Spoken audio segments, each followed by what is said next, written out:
ഞാൻ ഡാനിയലച്ചൻ. പ്രിയമുള്ളവരെ, നിങ്ങൾ കേട്ടുകൊണ്ടിരിക്കുന്നത് എൻകൗണ്ടർ ബൈബിൾ സ്റ്റഡി. പ്രിയമുള്ളവരെ, നിങ്ങൾ കേട്ടുകൊണ്ടിരിക്കുന്നത് എൻകൗണ്ടർ ബൈബിൾ സ്റ്റഡി. ബൈബിളിലെ അവസാനത്തെ പുസ്തകമായ വെളിപാട് പുസ്തകത്തിൻ്റെ വ്യാഖ്യാന പഠനത്തിലേക്ക് ഒരിക്കൽ കൂടി പ്രാർത്ഥനയോടെ നിങ്ങളെ എല്ലാവരെയും ഞാൻ സ്വാഗതം ചെയ്യുന്നു.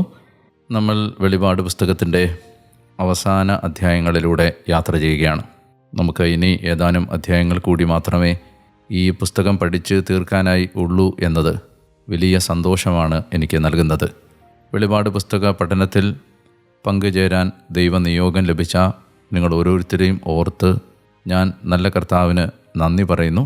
നിങ്ങൾ ഓരോരുത്തരും തീഷ്ണതയോടെ ഇതിലെ ഓരോ എപ്പിസോഡും ശ്രദ്ധാപൂർവം പലയാവർത്തി കേൾക്കുകയും നോട്ടുകൾ തയ്യാറാക്കുകയും വചനം പഠിക്കാൻ അനൽപമായ ഒരു താല്പര്യം, തീക്ഷ്ണമായ ഒരു സന്നദ്ധത പ്രകടിപ്പിക്കുകയും ചെയ്തത് തീർച്ചയായും ദൈവത്തിൽ നിന്ന് നിങ്ങൾക്ക് ലഭിച്ച ഒരു അനുഗ്രഹമായിട്ടും ഞാൻ കാണുന്നു. നമ്മൾ ഇന്ന് 19-ാമത്തെ അധ്യായത്തിലേക്ക് കടക്കുകയാണ്. 19-ാം അധ്യായത്തിൻ്റെ 4 വാക്യങ്ങൾ വായിച്ചുകൊണ്ട് നമുക്ക് ഇന്നത്തെ എപ്പിസോഡ് ആരംഭിക്കാം. ഇതിനുശേഷം സ്വർഗത്തിൽ വലിയ ജനക്കൂട്ടത്തിൻ്റേതുപോലുള്ള ശക്തമായ സ്വരം ഞാൻ കേട്ടു. ഹല്ലേലൂയ! രക്ഷയും മഹത്വവും ശക്തിയും നമ്മുടെ ദൈവത്തിൻ്റേതാണ്. അവിടുത്തെ വിധികൾ സത്യവും നീതിപൂർണവുമാണ്.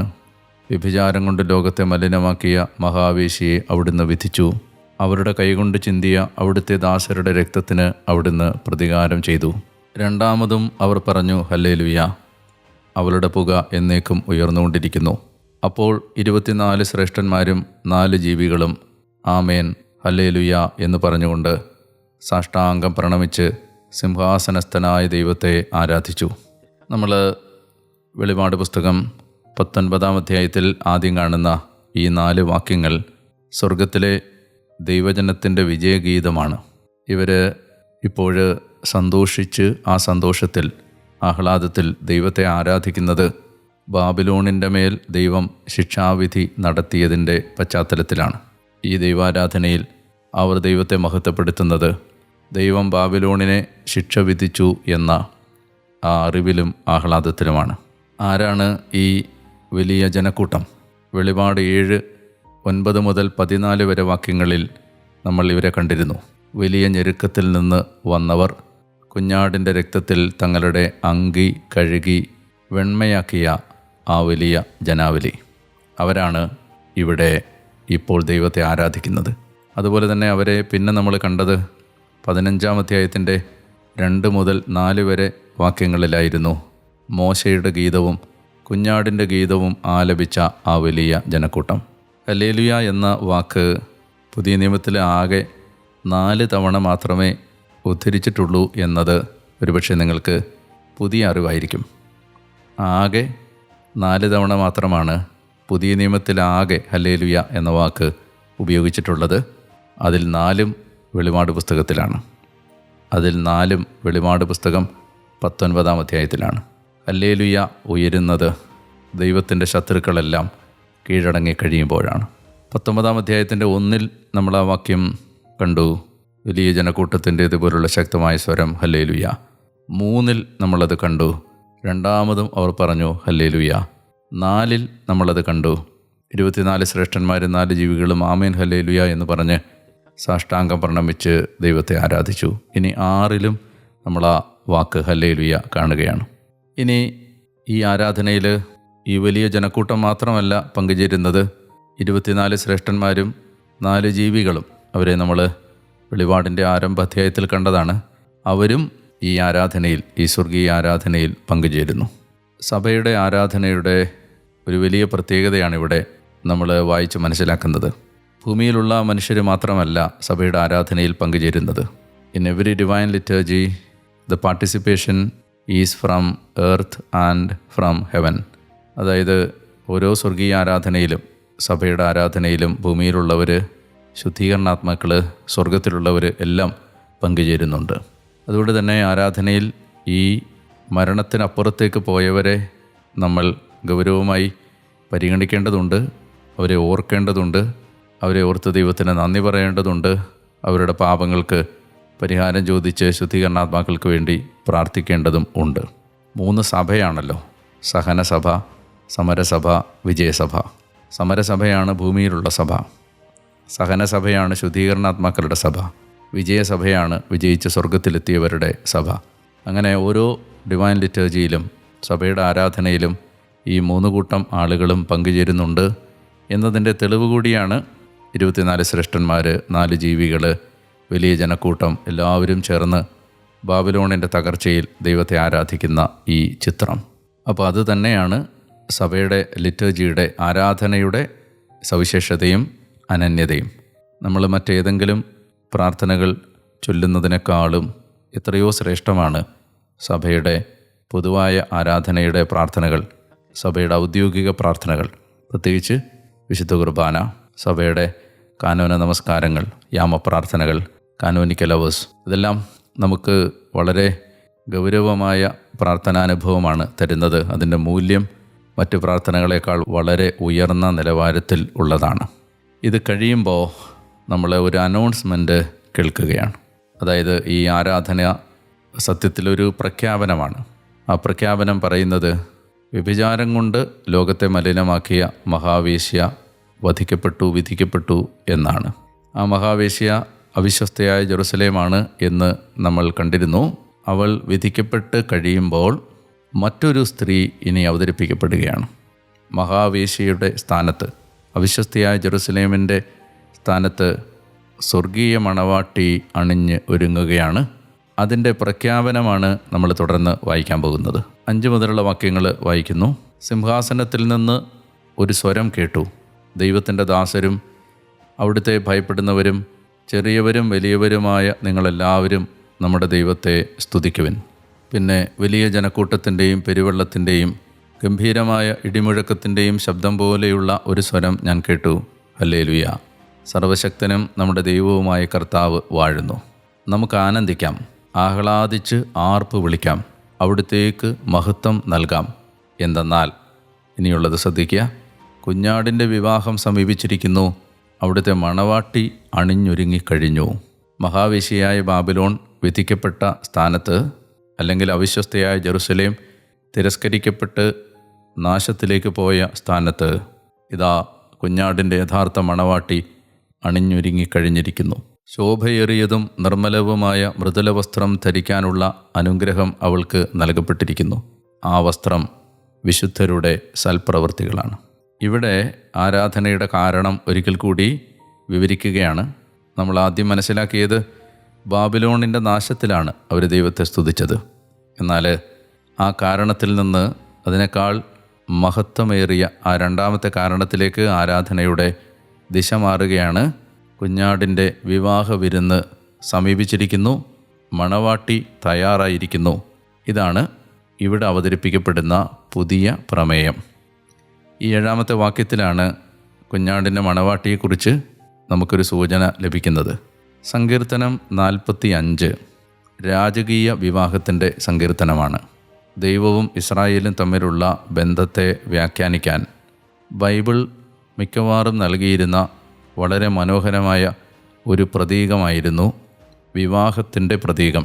ദൈവം മണവാളനായും ഇസ്രായേൽ മണവാട്ടിയായും ചിത്രീകരിക്കപ്പെട്ട ആ ദാമ്പത്യ പ്രതീകം ദൈവത്തിൻ്റെ ജനത്തോടുള്ള സ്നേഹത്തെ വ്യാഖ്യാനിക്കാൻ ബൈബിൾ പരമ്പരാഗതമായി ഉപയോഗിച്ചിട്ടുള്ള ഒരു ഇമേജാണ്.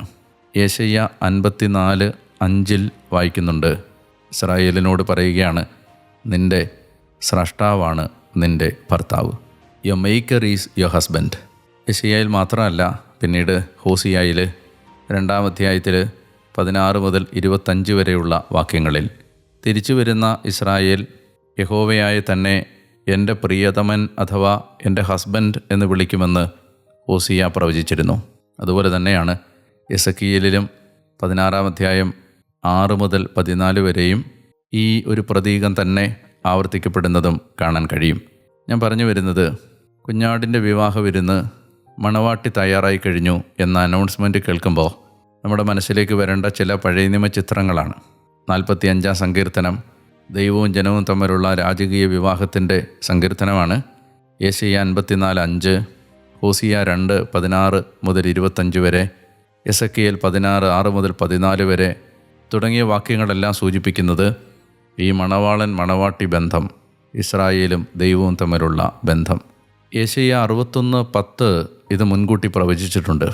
യെശയ്യാ 61:10 ഞാൻ കർത്താവിൽ അത്യധികം ആനന്ദിക്കും, എൻ്റെ ആത്മാവ് എൻ്റെ ദൈവത്തിൽ ആനന്ദം കൊള്ളും. വരൻ പുഷ്പമാല്യം അണിയുന്നത് പോലെയും വധു ആഭരണഭൂഷിതയാകുന്നത് പോലെയും അവിടുന്ന് എന്നെ രക്ഷയുടെ ഉടയാടകൾ ധരിപ്പിക്കുകയും നീതിയുടെ മേലങ്കി അണിയിക്കുകയും ചെയ്തു. വരൻ, വധു പ്രതീകങ്ങൾ ഒരുപാട് കണ്ടെത്താൻ കഴിയും. ഞാൻ ചിലത് സൂചിപ്പിച്ചു എന്നേ ഉള്ളൂ. അപ്പോൾ ഇതാണ് ഈ രണ്ടാമത്തെ കാരണം. ആരാധനയുടെ ദിശ ഈ രണ്ടാമത്തെ കാരണത്തിലേക്ക് മാറുകയാണ്. കുഞ്ഞാടിൻ്റെ വിവാഹം അടുത്തിരിക്കുന്നു, മണവാട്ടി അണിഞ്ഞ് ഒരുങ്ങിയിരിക്കുന്നു. യെശയ്യാ 62 1 മുതൽ 5 വരെ വാക്യങ്ങൾ കൂടി ഈ പശ്ചാത്തലത്തിൽ നിങ്ങൾക്ക് വായിക്കാവുന്നതാണ്. യെശയ്യാ 62 1 മുതൽ 5 വരെ ഞാനത് വായിക്കാം. സിയോൻ്റെ ന്യായം പ്രഭാതം പോലെയും ജെറുസലേമിൻ്റെ രക്ഷ ജ്വലിക്കുന്ന പന്തം പോലെയും പ്രകാശിക്കുന്നതുവരെ അവളെ പ്രതി ഞാൻ നിഷ്ക്രിയനോ നിശബ്ദനോ ആയിരിക്കുകയില്ല. ജനതകൾ നിന്റെ നീതീകരണവും രാജാക്കന്മാർ നിന്റെ മഹത്വവും ദർശിക്കും. കർത്താവ് വിളിക്കുന്ന ഒരു പുതിയ പേരിൽ നീ അറിയപ്പെടും. കർത്താവിൻ്റെ കയ്യിൽ നീ മനോഹരമായ ഒരു കിരീടമായിരിക്കും. നിന്റെ ദൈവത്തിൻ്റെ കരങ്ങളിൽ ഒരു രാജകീയ മകുടവും. പരിത്യക്തയെന്ന് നീയോ വിജനമെന്ന് നിന്റെ ദേശമോ ഇനിമേൽ പറയപ്പെടുകയില്ല. എൻ്റെ സന്തോഷമെന്ന് നീയും വിവാഹിതയെന്ന് നിന്റെ ദേശവും വിളിക്കപ്പെടും. എന്തെന്നാൽ കർത്താവ് നിന്നിൽ ആനന്ദം കൊള്ളുന്നു, നിന്റെ ദേശം വിവാഹിതയാകും. യുവാവ് കന്യകയെന്ന പോലെ നിന്റെ പുനരുദ്ധാരകൻ നിന്നെ വിവാഹം ചെയ്യും. മണവാളൻ മണവാട്ടിയിലെന്ന പോലെ നിന്റെ ദൈവം നിന്നിൽ സന്തോഷിക്കും. 5-ാമത്തെ വാക്യം മനോഹരമാണ്.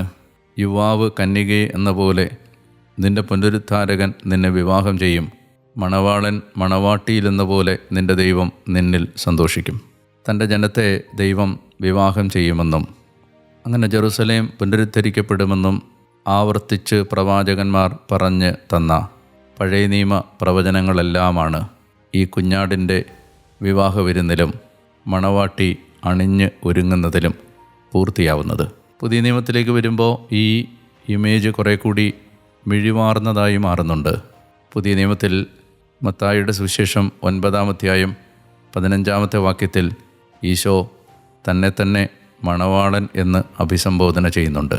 മണവാളൻ കൂടെയുള്ളപ്പോൾ മണവറത്തോഴർ ഉപവസിക്കാറില്ല. അതുപോലെ യോഹന്നാൻ 3:29 സ്നാപക യോഹന്നാൻ യേശുവിനെ മണവാളൻ എന്ന് അഭിസംബോധന ചെയ്യുന്നുണ്ട്. 2 കോരിന്തോസ് 11:2 വിശുദ്ധ പൗലോസ് അപ്പോസ്തലൻ നിർമ്മലയായ വധുവിനെ അവളുടെ ഭർത്താവിനെന്നതുപോലെ നിങ്ങളെ ക്രിസ്തുവിന് സമർപ്പിക്കേണ്ടതിന് ക്രിസ്തുവുമായി നിങ്ങളുടെ വിവാഹ നിശ്ചയം ഞാൻ നടത്തി എന്നെഴുതുന്നുണ്ട്. റോമർ 7:4 ഈ ആശയം കാണാൻ കഴിയും. ക്രിസ്തുവിന് മണവാട്ടിയായി തീർന്ന ആശയം.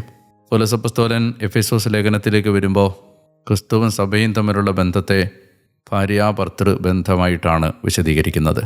എഫെസോസ് 5-ാം അധ്യായം 25 മുതൽ 27 വരെ വാക്യങ്ങൾ ഞാൻ വായിക്കാം. ഭർത്താക്കന്മാരെ, ക്രിസ്തു സഭയെ സ്നേഹിക്കുകയും അവളെ വിശുദ്ധീകരിക്കാൻ വേണ്ടി തന്നെ സമർപ്പിക്കുകയും ചെയ്തതുപോലെ നിങ്ങൾ ഭാര്യമാരെ സ്നേഹിക്കണം. അവൻ സഭയെ വിശുദ്ധീകരിക്കുന്നതിന് ജലം കൊണ്ട് കഴുകി വചനത്താൽ വെണ്മയുള്ളതാക്കി. ഇത് അവളെ കറയോ ചുളിവോ മറ്റു കുറവുകളോ ഇല്ലാത്ത മഹത്വപൂർണയായി തനിക്ക് തന്നെ പ്രതിഷ്ഠിക്കുന്നതിനും അവൾ കളങ്കരഹിതയും പരിശുദ്ധയുമായിരിക്കുന്നതിനും വേണ്ടിയാണ്. അപ്പോൾ ഈ വാക്യങ്ങളെല്ലാം മനസ്സിൽ വെച്ചുകൊണ്ട് മണവാളൻ മണവാട്ടി ഇവർ വിവാഹ വിരുന്നിന് തയ്യാറായിരിക്കുന്നു എന്ന ആ വാക്യത്തെ നമുക്ക് കാണാം. 8-ാമത്തെ വാക്യം ശോഭയേറിയതും നിർമ്മലവുമായ മൃദുല വസ്ത്രം ധരിക്കാനുള്ള അനുഗ്രഹം അവൾക്ക് നൽകപ്പെട്ടിരിക്കുന്നു. ആ വസ്ത്രം വിശുദ്ധരുടെ സൽപ്രവൃത്തികളാണ്. കുഞ്ഞാടിൻ്റെ ഈ അണിഞ്ഞൊരുങ്ങിയ മണവാട്ടി ശോഭയേറിയതും നിർമ്മലവുമായ മൃദുല വസ്ത്രം ധരിച്ചിരിക്കുന്നു. ആ വസ്ത്രം എന്താണെന്ന് യോഹന്നാൻ തന്നെ പറയുകയാണ്. വിശുദ്ധരുടെ സൽപ്രവൃത്തികളാണ്.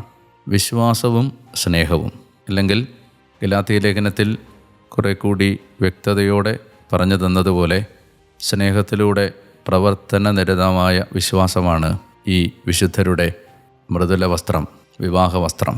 9-ാമത്തെ വാക്യം കൂടി വായിക്കാം. ദൂതൻ എന്നോട് പറഞ്ഞു, എഴുതുക, കുഞ്ഞാടിൻ്റെ വിവാഹ വിരുന്നിന് വിളിക്കപ്പെട്ടവർ ഭാഗ്യവാന്മാർ. അവർ വീണ്ടും പറഞ്ഞു, ഇവ ദൈവത്തിൻ്റെ സത്യവചസ്സുകളാണ്. വിവാഹ വിരുന്നിന് വിളിക്കപ്പെട്ടവർ. യഹൂദൻ്റെ വിവാഹത്തിന് പ്രധാനമായും 2 ഘട്ടങ്ങളുണ്ട്. അതിലെ ആദ്യത്തേത് വിവാഹ നിശ്ചയമാണ്. വിവാഹ നിശ്ചയം കഴിഞ്ഞ് വധു വരനോടൊപ്പം ജീവിക്കാൻ പോവില്ല. എന്നാൽ വിവാഹത്തിൻ്റെ രണ്ടാം ഘട്ടമായ ആ വിവാഹ വിരുന്ന് എന്ന സെക്കൻഡ് ഫേസിലാണ് വധു വരനോടൊപ്പം ജീവിക്കാൻ തുടങ്ങുന്നത്. ഇവിടെ ആ രണ്ടാം ഘട്ടത്തെക്കുറിച്ചാണ് ദൂതൻ പറയുന്നത്. കുഞ്ഞാടിൻ്റെ വിവാഹ വിരുന്നിന് ക്ഷണിക്കപ്പെട്ടവർ ഭാഗ്യവാന്മാർ. ഇവിടെ ഓരോ ക്രിസ്തുവിലുള്ള വിശ്വാസം ഏറ്റുപറഞ്ഞ ഇൻഡിവിജ്വൽ ക്രിസ്ത്യൻസിനെയും സൂചിപ്പിക്കുകയാണ്. സുവിശേഷം സ്വീകരിച്ചവർ കുഞ്ഞാടിൻ്റെ വിവാഹ വിരുന്നിന് ക്ഷണിക്കപ്പെട്ട വിശ്വാസികളെയാണ് ഈ വാക്യം സൂചിപ്പിക്കുന്നത്. കൂടുതൽ കാര്യങ്ങൾ നമുക്ക് അടുത്ത എപ്പിസോഡിൽ കാണാം. ഒരു പ്രധാനപ്പെട്ട കാര്യം കൂടി ഈ എപ്പിസോഡ് അവസാനിക്കുന്നതിന് മുമ്പ് നിങ്ങളെ അറിയിക്കാൻ ഞാൻ ആഗ്രഹിക്കുന്നു. നമുക്ക് വളരെ ചുരുങ്ങിയ സമയം കൂടി മാത്രമേ വെളിപാട് പുസ്തകത്തിൻ്റെ പഠനത്തിനായിട്ട് അവശേഷിക്കുന്നുള്ളൂ. നിങ്ങളെല്ലാവരെയും ഞാൻ വളരെ സ്നേഹത്തോടു കൂടി ഈ ശുശ്രൂഷയിലേക്ക് സ്വാഗതം ചെയ്തപ്പോൾ ഇതിൻ്റെ ഒരുക്ക നാളുകളിലെല്ലാം ഞാൻ പറഞ്ഞിരുന്നു, വെളിപാട് പുസ്തക പഠനം നമുക്ക് തരാൻ പോകുന്നത് വലിയ ദൈവാനുഗ്രഹമായിരിക്കും. അതുകൊണ്ട് തന്നെ ശക്തമായ ഒരു പ്രാർത്ഥനയും ഒരുക്കവും നമുക്ക് ആവശ്യമാണ് എന്ന് ഞാൻ സൂചിപ്പിച്ചിരുന്നു. നിങ്ങളോട് എനിക്ക് ഓർമ്മിപ്പിക്കാനുള്ളത്, വളരെ വലിയ ഒരു പ്രാർത്ഥന ഇതിൻ്റെ സമാപന ഘട്ടത്തിൽ ഉണ്ടാവണം. നമ്മൾ ഈ നടത്തിയ ആത്മീയ സാധന വലിയ ദൈവകൃപകൾ നമുക്ക് തരുന്നതിന് പൂർണ്ണമായും നമ്മളെ ദൈവത്തിന് സമർപ്പിച്ച് പ്രാർത്ഥിക്കണം. ശക്തമായ നിങ്ങളുടെ പ്രാർത്ഥന എന്നോട് കൂടെയും ഉണ്ടാകണം എന്ന് ഞാൻ സ്നേഹത്തോടെ നിങ്ങളെ ഓർമ്മിപ്പിക്കുകയാണ്. ഈ ഉത്തരവാദിത്തങ്ങൾ നിറവേറ്റുമ്പോൾ ഞാനും വലിയ ആത്മീയ പരീക്ഷണങ്ങളിലൂടെ കടന്നു പോകുന്നുണ്ട്. നിങ്ങളുടെ ഓരോരുത്തരുടെയും പ്രാർത്ഥന വളരെ അത്യാവശ്യമാണ്. ഈ ഘട്ടത്തിൽ പ്രാർത്ഥന കൊണ്ടാണ് നിങ്ങൾ വചനം പഠിപ്പിക്കുന്നവരെ സഹായിക്കേണ്ടത്. ഗലാത്യ 6:6 വചനം പഠിക്കുന്നവൻ തൻ്റെ എല്ലാ നല്ല കാര്യങ്ങളുടെയും പങ്ക് അധ്യാപകന് കൊടുക്കണം എന്നൊരു വചനമുണ്ട്. നിങ്ങൾക്കെനിക്ക് തരാവുന്ന ഏറ്റവും നല്ല പങ്ക് നിങ്ങളുടെ ഹൃദയം തൊട്ടുള്ള പ്രാർത്ഥനയാണ്. ഈ നാളുകളിൽ വളരെ പ്രധാനപ്പെട്ട മറ്റു ചില ശുശ്രൂഷകൾ കൂടി നമ്മൾ ഏറ്റെടുക്കുന്നുണ്ട്. അതിൻ്റെ വിശദീകരണങ്ങൾ നിങ്ങൾക്ക് ഈ ദിവസങ്ങളിൽ തന്നെ കിട്ടും. അതുകൊണ്ട് ശക്തമായ പ്രാർത്ഥന ഞാൻ യാചിക്കുന്നു. ദൈവം നിങ്ങളെല്ലാവരെയും അനുഗ്രഹിക്കട്ടെ. ആമേൻ.